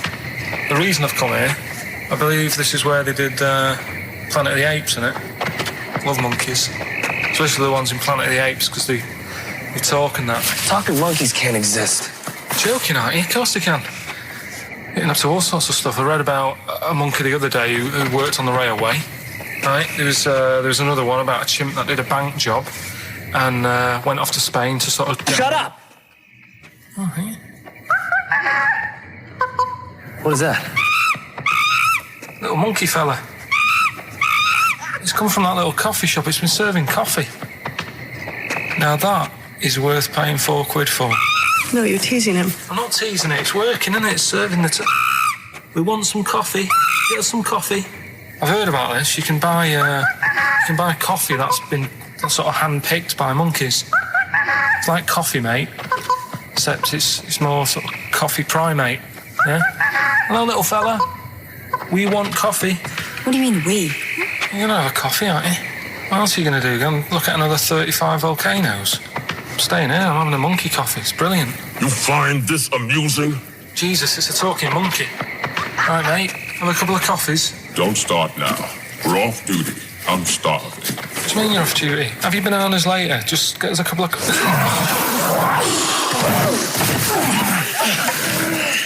Right. I understand that you're tired and you've probably been on your hands all day. Just forget the coffee. You go and get some lunch. After you've got some coach, you lazy ass. You damn human!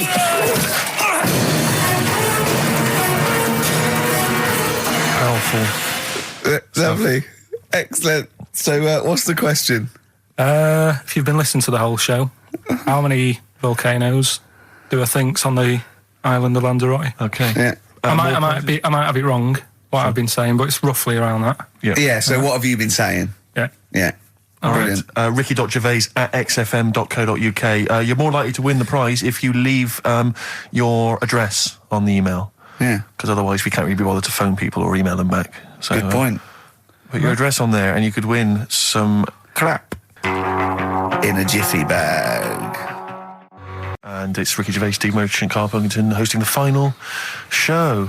Exciting. Which means the last film quiz. Karl puts himself in a film.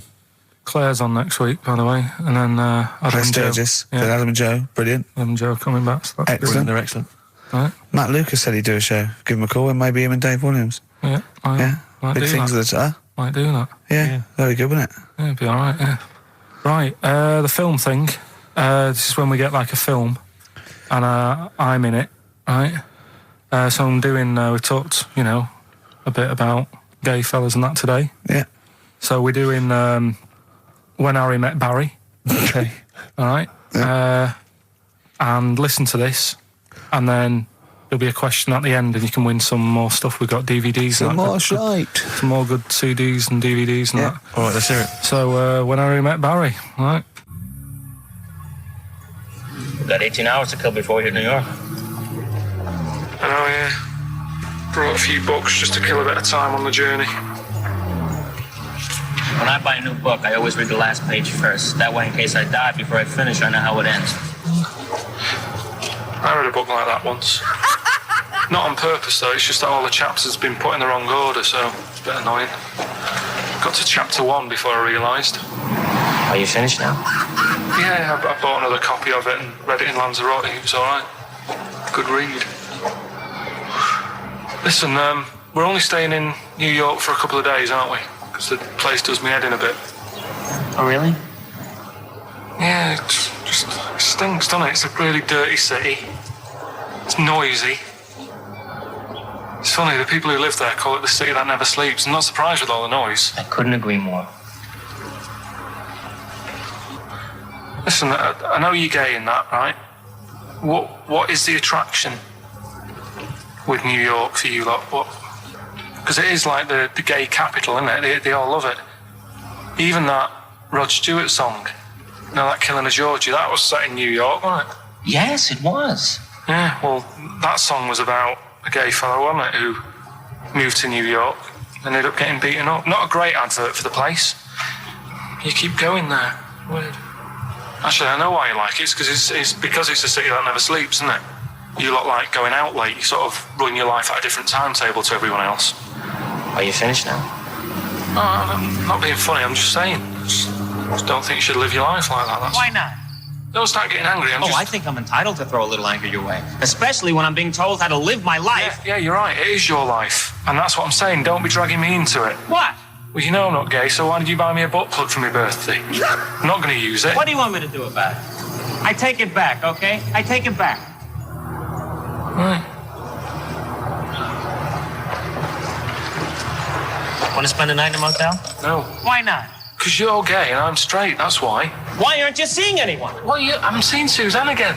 We only split up for a few weeks when she had that funny haircut that made her look like David out of Slade. It's grown again now. She looked weird, didn't she? Well, but forget that. Anyway, don't want to share a bed with you again, not after last time. Oh, geez, what are we supposed to do? Well, this isn't normal, mate. Pull over, forget it. All right, Forget don't it. you... I don't want to talk about How it. is that pull possible? over. Just pull over here. Fine, but let's just... It's nothing, I'll get a B&B. And by that, I mean bed and breakfast. Not bull and bollocks, as you call it. Get one thing straight. Not interested. See ya. Oh dear. Excellent. Oh, little Karl Pilkington. When Harry Met Barry, it's a classic film. What's the what? What song was I talking about? That, you know. Yeah, we know. What song was it? Yeah, what song, yeah. Okay, artist will do, or the song title, whatever. Yeah, okay. Email only ricky.gervais@xfm.co.uk. We can squeeze in a tune, and then I hope the Monkey final News. Monkey News. Oh, what tune have we got? How long is it? 3 minutes. It's a nice one, though. Brilliant. Bit of Amy Mann. Fantastic. All right.